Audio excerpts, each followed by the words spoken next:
Hello students, I am Manoj sir from learning point.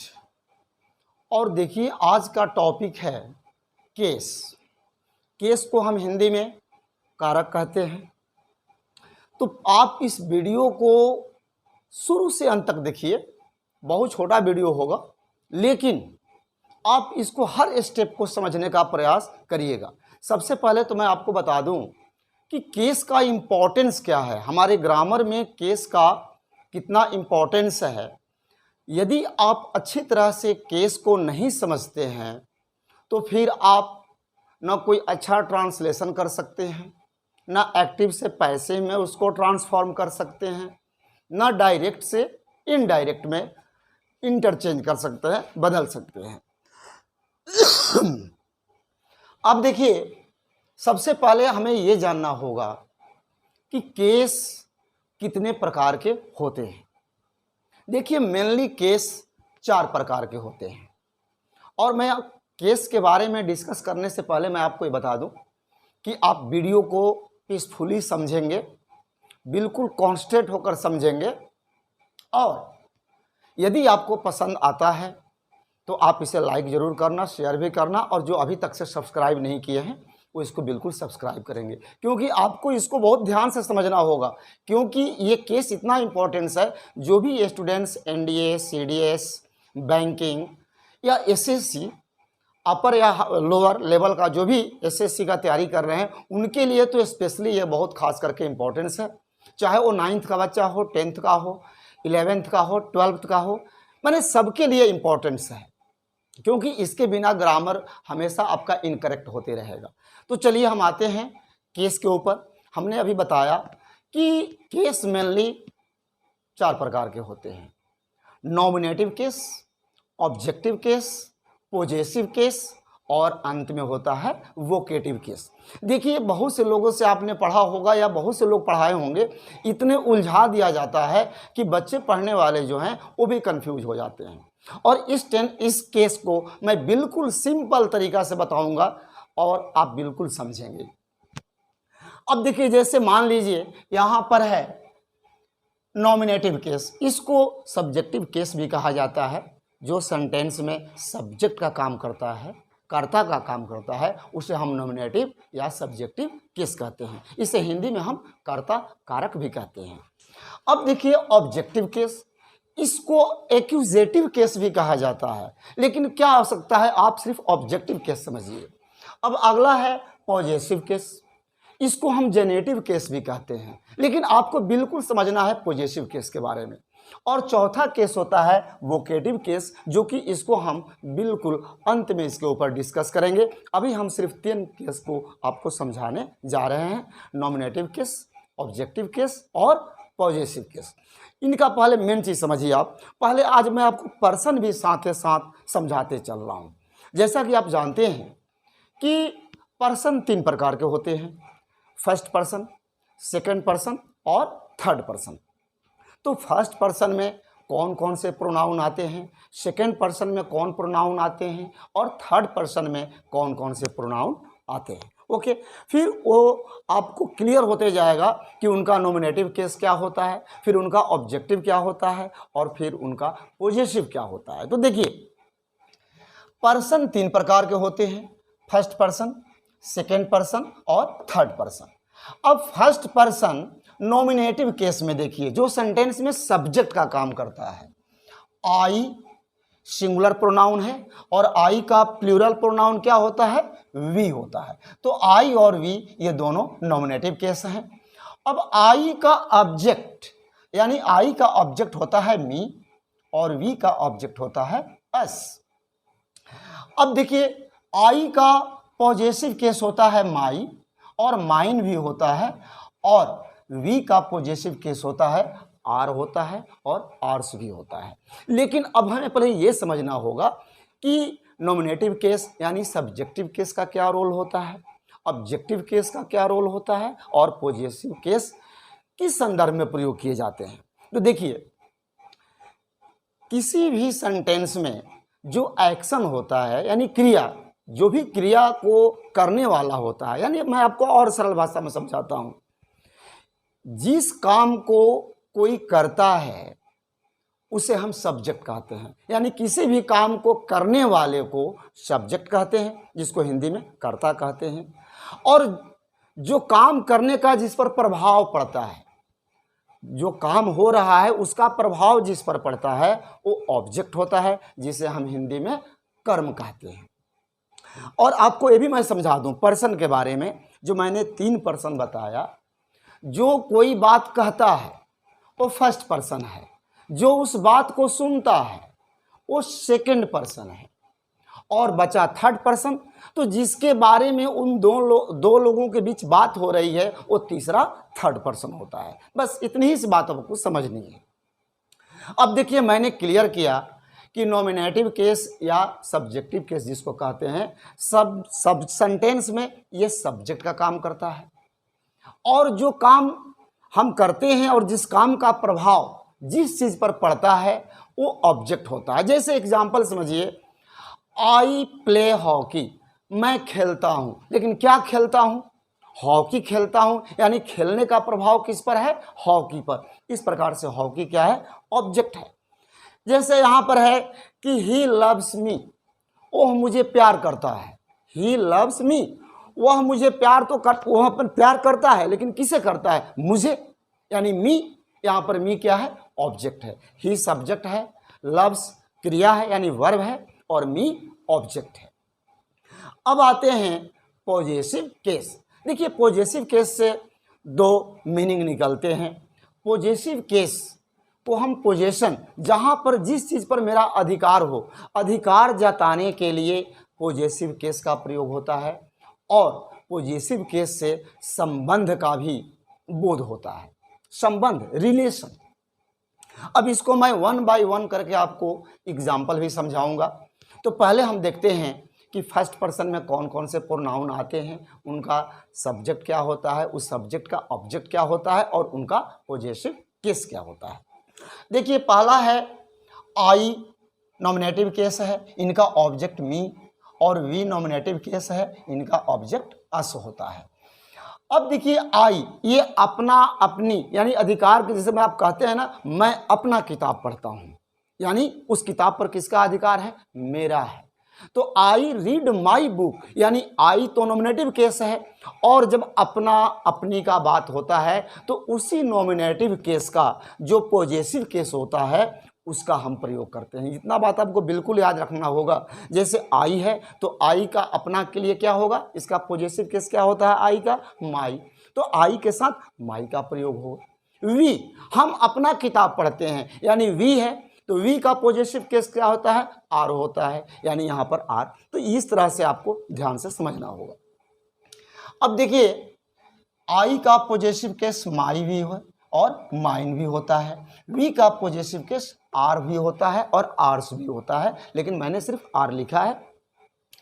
Second person में आइए, you. You का मतलब होता है तुम, आप, तुम लोग, आप लोग। अब देखिए, यहाँ पर अभी मैंने समझाया कि आई सिंगुलर है, इसका प्लूरल यू होता, वी होता है। ओके, अब देखिए, यू जो है आज मॉडर्न इंग्लिश ग्रामर में यू सिंगुलर के लिए भी प्रयुक्त होता है और प्लूरल के लिए भी यू का ही प्रयोग किया जाता है। लेकिन पहले ओल्ड इंग्लिश ग्रामर में तुम का इंग्लिश दाव होता था, दाव, THOU, दाव। लेकिन आज मॉडर्न इंग्लिश में यू सिर्फ प्रयोग किया जाता है, क्योंकि यू सिंगुलर भी है और यू प्लूरल भी होता है। जैसे मान लीजिए मुझे एक बच्चे को कहना है कि तुम अच्छे लड़के हो, you are a good boy. तुम अच्छे लड़के हो, you are a good boy. मान लीजिए मुझे वहाँ पर 5-7 बच्चे खड़े हैं और सबको गुड बताना है, तो मैं यू का ही प्रयोग करूँगा। सिंपल सी बात है।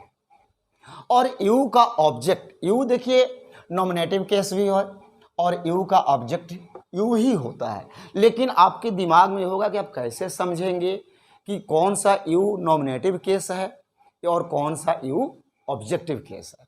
सिंपल सी बात है। पहले तो मैं बताया कि यू जो होता है, यदि सेंटेंस के पहले, सेंटेंस में सबसे पहले यू का प्रयोग किया गया है, तो आपको बताने का एक तरीका है, मेथड है समझाने का इजी वे में। यदि सेंटेंस में यू का प्रयोग सबसे पहले किया गया है तो आप मानेंगे ये सब्जेक्ट है, यानी नॉमिनेटिव केस है या सब्जेक्टिव केस है। लेकिन वही यू सेंटेंस के बीच में आता है या अंत में आता है तो आप उसे क्या कहेंगे, ऑब्जेक्ट कहेंगे। अब देखिए यहाँ पर जैसे कहते हैं you are genius, you are a good boy, इस सेंटेंस में यू क्या है, सब्जेक्ट है, क्योंकि यू सबसे पहले आया है। लेकिन कोई कहता है आई लव यू, मैं आपको प्यार करता हूँ, तो यहाँ पर यू लास्ट में आया, यानी यू यहाँ पर क्या हो गया, ऑब्जेक्ट हो गया। और यू का पॉजेसिव केस क्या होता है, योर होता है, योर्स भी होता है, लेकिन मैंने यहाँ सिर्फ योर का ही मेंशन किया है। अब देखिए अगला थर्ड पर्सन, थर्ड पर्सन में ही, सी, इट और दे आते हैं। ही पुरुष जाति के लिए प्रयोग किया जाता है, सी स्त्री जाति के लिए प्रयोग किया जाता है, इट का प्रयोग dead things I mean non living things के लिए प्रयोग किया जाता है, यानी निर्जीव के लिए किया जाता है। अब आपसे कोई पूछे कि ही और सी ये दोनों तो सिंगुलर हैं, इनके लिए इनका प्लूरल क्या होगा, तो ही और सी का प्लूरल दे होता है, ही और सी का प्लूरल दे होता है। तो अब इनके ऑब्जेक्टिव केस के बारे में देखते हैं। ही का ऑब्जेक्ट होता है हिम, शी का ऑब्जेक्ट होता है हर, इट का ऑब्जेक्ट इट ही होता है और दे का ऑब्जेक्ट होता है देम। अब देखिए ही का पॉजेसिव केस होता है हिज, सी का पॉजेसिव केस होता है हर, इट हर्स भी होता है, इट का पॉजेसिव होता है इट्स और दे का पॉजेसिव होता है देयर। अब देखिए मैंने बताया आपको कि पॉजेसिव केस का प्रयोग दो ही अर्थों में किया जाता है, जहां पर अपना अधिकार जताना हो, अधिकार दिखाना हो या संबंध दिखाना हो। अब इसका इंपॉर्टेंस ये जान लीजिए, यदि आप एक्टिव से पैसिव करते हैं तो आप उसमें देखे होंगे जब हम लोग सेंटेंस को इंटरचेंज करते हैं, यानी सब्जेक्ट को ऑब्जेक्ट और ऑब्जेक्ट को सब्जेक्ट में, तो मान लीजिए यदि आप केस का नॉलेज नहीं रखते हैं, यदि आपके पास केस का नॉलेज पूरा नहीं है, अधूरा है, तो फिर आप अच्छा एक्टिव से पैसिव नहीं बना सकते, ना डायरेक्ट से इनडायरेक्ट कर सकते हैं, ना कोई भी सेंटेंस आप हिंदी से इंग्लिश में अच्छी तरह से ट्रांसलेट कर सकते हैं। तो इसलिए बेटा आपको बहुत ध्यान से इस चीज़ को समझना होगा। अब देखिए यहाँ पर मैं आपको सेंटेंस के माध्यम से समझा रहा हूँ, जैसे ये तो आपको बिल्कुल बाय हार्ट हो जानी चाहिए, बिल्कुल बाय हार्ट, एकदम थोड़ा भी इसमें कन्फ्यूजन नहीं होनी चाहिए, बिल्कुल आपके दिमाग में ये बात रन करते रहना चाहिए। कोई पूछ दिया कि ही का पॉजेसिव क्या होता है, your reply should be quick, his. I का पॉजेसिव क्या होता है, माई, माई। वी का पॉजेसिव क्या होता है, आ। यू का पॉजेसिव क्या होता है, योर। ही का ऑब्जेक्ट क्या होता है, हिम। शी का ऑब्जेक्ट क्या होता है, हर। दे का ऑब्जेक्ट क्या होता है, देम। इस तरह से आपको बिल्कुल बाय हार्ट होनी चाहिए। अब देखिए आगे, अब मैंने कुछ एग्जाम्पल के लिखा है यहाँ पर, जैसे है आई हेल्प हिम। इस सेंटेंस में आई क्या है, सब्जेक्ट है, यानी इसको आप नॉमिनेटिव केस कहिए या सब्जेक्टिव केस कहिए। आई हेल्प हिम, मैं उसका मदद करता हूँ, क्या मैं उसका मदद करता हूँ, यानी हेल्प क्या है, वर्ब है, और हिम क्या है, ये ऑब्जेक्ट है। किसका ऑब्जेक्ट है, ही का ऑब्जेक्ट है हिम। अब देखिए वही कोई पूछ दिया आपसे कि हिम ऑब्जेक्ट का सब्जेक्ट क्या होगा, तो उसको उल्टा बता देना है ही। अब देखिए यहाँ पर हिम वही ऑब्जेक्ट का काम कर रहा है, लेकिन दूसरे सेंटेंस में हिम जो है उसका सब्जेक्ट हो गया ही। जैसे यहाँ पर है he gave me a book, उसने मुझे एक किताब दी। अब इस सेंटेंस में ऑब्जेक्ट क्या है, देखिए मी है और अ बुक भी है, इसमें डबल ऑब्जेक्ट है। जैसा कि मैंने आपको पिछला वीडियो में बताया था, जब मैं ऑब्जेक्ट के बारे में बताया था कि ऑब्जेक्ट भी दो प्रकार के होते हैं, एक होता है डायरेक्ट ऑब्जेक्ट और एक होता है इनडायरेक्ट ऑब्जेक्ट। तो जितने भी निर्जीव वस्तु होते हैं वो डायरेक्ट ऑब्जेक्ट होते हैं, और जो सजीव जो होता है वो होता है इनडायरेक्ट ऑब्जेक्ट। अब यहाँ देखिए मी, ये लिविंग है, यानी लिविंग थिंग्स के लिए है, इसलिए यहाँ पर इसको कौन सा ऑब्जेक्ट बोलेंगे, इनडायरेक्ट ऑब्जेक्ट कहेंगे। लेकिन अ बुक जो है ये डेड थिंग्स है, यानी नॉन लिविंग थिंग्स है, इसको हम डायरेक्ट ऑब्जेक्ट कहेंगे। यू लाइक मी, तुम मुझे पसंद करते हो। यहाँ पर यू क्या है, नॉमिनेटिव केस है, और मी क्या है, ऑब्जेक्ट है। अगला एग्जाम्पल में ही लव्स यू। अब देखिए यू यहाँ पर नॉमिनेटिव केस में था, यानी सब्जेक्ट के रूप में था, लेकिन यहाँ पर यू ऑब्जेक्ट के रूप में आ गया, क्योंकि यू का ऑब्जेक्ट भी यू ही होता है। तो ही लव्स यू, वह तुम्हें प्यार करता है, या वह आपको प्यार करता है। तो यहाँ पर फिर देखिए अगला एग्जाम्पल कि सी हेल्प्स राम, वह राम की मदद करती है। यानी कि यहाँ पर सी कौन सा केस है, नॉमिनेटिव केस, जो कि सब्जेक्ट का काम कर रहा है। और यहाँ पर राम एक नाम है, यानी नाउन है, लेकिन राम यहाँ पर क्या काम, किसका काम कर रहा है, ऑब्जेक्ट का काम कर रहा है। अब वही राम देखिए यहाँ सब्जेक्ट भी, इसे प्रोनाउन में क्या करते हैं कि नॉमिनेटिव केस को जब ऑब्जेक्टिव केस में बदलते हैं तो उसका रूप बदल जाता है। जैसे आई का ऑब्जेक्ट मी, ही का ऑब्जेक्ट हिम, लेकिन जो नाउन है उसका रूप नहीं बदलता। राम ऑब्जेक्ट भी हो सकता है, राम सब्जेक्ट भी हो सकता है, सीता ऑब्जेक्ट भी हो सकती है, सीता सब्जेक्ट भी हो सकती है। तो इस तरह से है कि राम हेल्प्स हर। अब देखिए वही राम यहाँ पर सब्जेक्ट हो गया, राम उसकी मदद करता है। अब यहाँ पर जो है हर ऑब्जेक्ट हो गया, यानी किसका ऑब्जेक्ट, सी का ऑब्जेक्ट क्या होता है, हर होता है। आई रीड माई बुक, अब यहाँ पर देखिए पोजीशन को दिखाया गया है, अधिकार जताने का भाव दिखाया गया है। आई रीड माई बुक, मैं अपना किताब पढ़ता हूँ। जैसे कोई कहे, अब देखिए अब अपना अपने के लिए पॉजिटिव केस का प्रयोग होता है। जैसा कि मैंने बताया कि पॉजिटिव केस दो अर्थों में प्रयोग किए जाते हैं, जहाँ पर अपना अधिकार दिखाना हो या जहाँ पर अपना संबंध दिखाना हो, ये दोनों के लिए होता है। अभी जैसा कि एग्जाम्पल में है, यहाँ पर अधिकार को दिखा रहा है कि आई रीड माई बुक, मैं अपना किताब पढ़ता हूँ, यानी किताब किसका है, आई का है। अब इसको हम ऐसे भी कह सकते हैं कि अपना अपने के लिए हमेशा पॉजिटिव केस का प्रयोग किया जाता है। यदि आपसे कोई पूछे कि वह अपना किताब पढ़ता है तो क्या बताएंगे, ही रीड्स हिज बुक, क्योंकि ही जो नॉमिनेटिव केस है इसका पॉजिटिव क्या होता है, हिज होता है। यदि कहे वह अपना किताब पढ़ती है, यानी वह अपना किताब पढ़ती है, यानी सी रीड्स हर बुक। इसीलिए मैं बताया कि पॉजिटिव को इसको ध्यान से समझना होगा, क्योंकि जब भी सेंटेंस में अपना अपनी का भाव होता है तो अब उस सब सेंटेंस के सब्जेक्ट जो है, नॉमिनेटिव केस जो है, उसके पॉजिटिव केस को ही अपना अपनी के स्थान पर रखा जाता है। अब अगला एग्जाम्पल है, दिस बुक इज माइन, ये भी अधिकार को दर्शाता है, अधिकार जताता है। दिस बुक इज माइन, यह किताब मेरी है, यह किताब मेरी है। लेकिन मैं बता दूं, माइन का प्रयोग मुख्य रूप से निर्जीव वस्तु को दिखाने के लिए किया जाता है। अगला एग्जाम्पल है, ही टीचेज अस, वे हमें पढ़ाते हैं। यहाँ पर ही क्या है, सब्जेक्ट है, यानी नॉमिनेटिव केस है, और टीचेज अस, हमें पढ़ाते हैं। पढ़ाने का काम किसे किया जाता है, हमें, यानी वी का ऑब्जेक्ट क्या होता है, अस, यानी ये अस यहाँ पर ऑब्जेक्ट है। अब वही देखिए, अस तो यहाँ ऑब्जेक्ट है, अब इसका यदि सब्जेक्ट में हम प्रयोग करेंगे तो अस का नॉमिनेटिव केस क्या होता है, वी होता है, यानी ये सब्जेक्ट का काम करेगा। वी लव आवर कंट्री, हम अपने देश को प्यार करते हैं, या हम अपने देश से प्यार करते हैं। यहाँ पर वी क्या है, नॉमिनेटिव केस है, और आर क्या बोले ना कि हम अपने देश, यानी अपना आया वी के साथ, यानी वी का पॉजिटिव केस क्या होता है, आर होता है। वी लव आवर कंट्री, हम अपने देश को प्यार करते हैं। यहाँ पर वी हो गया नॉमिनेटिव केस, जिसको सब्जेक्टिव केस भी कहते हैं, और वी के साथ अपना अपनी के लिए आर का प्रयोग किया गया। और नेक्स्ट एग्जाम्पल देखिए, he is my brother.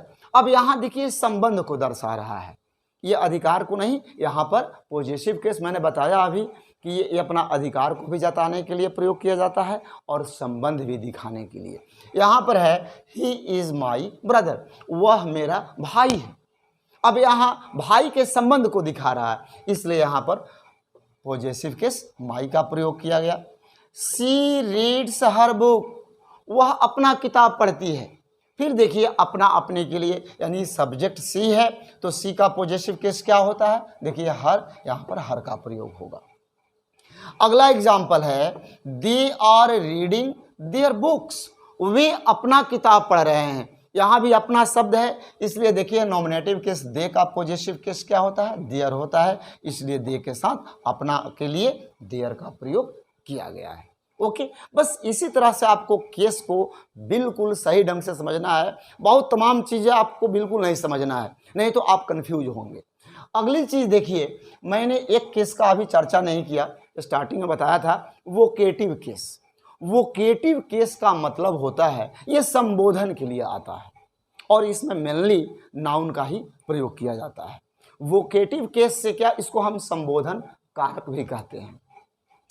Vocative case को ये संबोधन के लिए ही आता है, किसी को संबोधित करने के लिए जो नाउन का प्रयोग किया जाता है वो वोकेटिव केस है। देखिए एग्जाम्पल भी लिखे हैं, जैसे यहाँ राम, राम के बाद देखिए कॉमा है, राम कम हियर, मैंने राम को सिर्फ यहाँ बुलाया है, यानी मैंने किसको संबोधित किया, राम को किया। इसको हम ऐसे भी कह सकते हैं कम हियर फिर कॉमा राम, जैसा कि मैंने दूसरे एग्जाम्पल में लिखा है।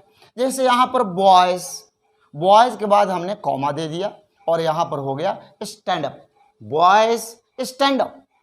यदि मान लीजिए हम क्लास रूम के अंदर होते हैं, उसमें बॉयज़ भी हैं गर्ल्स भी हैं, हमने सिर्फ बॉयज़ को हमें संबोधित करना है तो मैं क्या बोलूँगा, बॉयज़ स्टैंड अप, यानी वो बातें गर्ल्स पर लागू नहीं हो रहा है, तो हमने किसको स्पेशली संबोधित किया, बॉयज़ को किया। इसको हम ऐसे भी कह सकते हैं स्टैंड अप कॉमा फिर बॉयज़, या stand up comma the girls, या गर्ल्स कॉमा स्टैंड अप।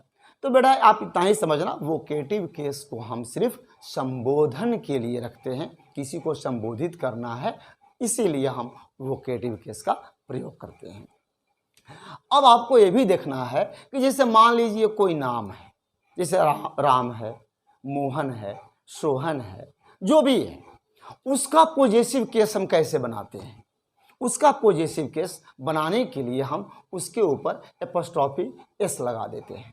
अब देखिए वहाँ पर एपोस्ट्रोफी एस का मतलब लगाने से ये होता है, उसका मीनिंग निकलता है का, के, की। बस इसी के लिए यदि किसी व्यक्ति के ऊपर हमें एपोस्ट्रोफी एस लगाना है तो हम जैसे राम्स कहेंगे राम्स ब्रदर। जैसे इस एग्जाम्पल को देखिए, यहाँ मैंने लिखा राम्स ब्रदर,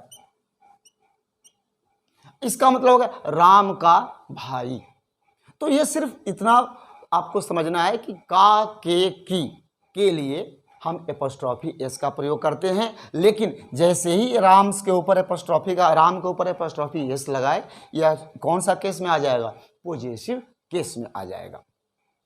तो बस इतना ही आपको समझना है और इसको बार बार समझिए। यदि एक बार में समझ में नहीं आया, एक बार दो बार वीडियो आप देखेंगे तो बिल्कुल इसको समझ जाएंगे। अब देखिए इसका इम्पोर्टेंस मैंने ये बताया कि मान लीजिए आपको अब अगला टॉपिक मान लीजिए मैं पढ़ाने वाला हूँ एक्टिव टू पैसिव। तो एक्टिव टू पैसिव में यदि आप सब्जेक्ट और उस सब्जेक्ट का ऑब्जेक्ट क्या होता है जब ये नहीं बताएंगे तो फिर कैसे होगा। इसीलिए आपके लिए बहुत ज़्यादा इंपॉर्टेंस है। मान लीजिए कल हम डायरेक्ट से इनडायरेक्ट स्पीच आपको पढ़ाएंगे और वहाँ पर आपको केस का नॉलेज नहीं होगा या अधूरा नॉलेज होगा तो आप अच्छी तरह से डायरेक्ट से इनडायरेक्ट नहीं समझ सकते हैं। और स्पेशली जो खास करके जो हमारे स्टूडेंट्स जो नेवी, एयरफोर्स, XY ग्रुप या जो भी आर्मी है, CDS है, NDA है, या हर एग्ज़ाम में जो कि इंग्लिश को टच करता है, उनके लिए तो स्पेशली ये बहुत ध्यान से समझना होगा, बहुत ध्यान से जानना भी होगा। तो देखिए एक चीज़ मैं और भी आपको कहना चाहूँगा कि मैं एक एग्जांपल, छोटा सा एग्जांपल दूंगा कि एक्टिव से पैसिव में इसका क्या इंपॉर्टेंट है। ओके भाई, आई तो नॉमिनेटिव केस है और आई सब्जेक्ट का काम करता है किसी सेंटेंस में। यदि हम एक्टिव से पैसिव करेंगे तो आई का ऑब्जेक्ट क्या होगा, जब ये आप नहीं जानेंगे तो कैसे आप कर पाएंगे। या मी है ऑब्जेक्ट, जब उसको आप सब्जेक्ट बनाएंगे तो मी का सब्जेक्ट क्या होगा, उल्टा हो जाता है, यानी सब्जेक्ट का ऑब्जेक्ट और ऑब्जेक्ट का सब्जेक्ट। तो देखिए एक एग्जाम्पल के तौर पर यहाँ देखिए आई हेल्प हिम, मान लीजिए इसी सेंटेंस को ले लेते हैं, आई हेल्प हिम, मैं उसकी मदद करता हूं। आई हेल्प हिम मीन्स मैं उसकी मदद या उसका मदद करता हूं। अब यहां जब हम एक्टिव से पैसिव में बनाएंगे तो पैसिव में क्या करते हैं कि ऑब्जेक्ट को सब्जेक्ट बना देते हैं। तो हिम जो है ऑब्जेक्ट है, लेकिन इसका सब तभी हम हिम का ही करेंगे जब हमें केस का नॉलेज होगा। ओके, तो इसका क्या बन जाएगा passive, he is helped by me. अब देखिए जब मी आई का मी तब हम करेंगे जब इस केस को हम पढ़े रहेंगे, समझे रहेंगे, जाने रहेंगे। तो बस आपको बहुत ज़्यादा इधर उधर की बातें ना जान करके सिंपली ये बातें जाननी है। और आपको कहीं भी ग्रामर के डायरेक्ट इनडायरेक्ट स्पीच बनाना हो, एक्टिव से पैसिव बनाना हो, या हिंदी से इंग्लिश में किसी सेंटेंस को ट्रांसलेट करना हो, वहाँ पर आपको ये 100% उपयोगी है बेटा। आप इसके बिल्कुल ध्यान से समझना। और यदि आपको ये वीडियो पसंद आया होगा तो प्लीज़ आप इसको लाइक सब्सक्राइब जरूर करना और अपने दोस्त और रिश्तेदारों में इसे शेयर भी करना। फिर हम कल अगले नए वीडियो के साथ मिलेंगे, तब तक के लिए जय हिंद।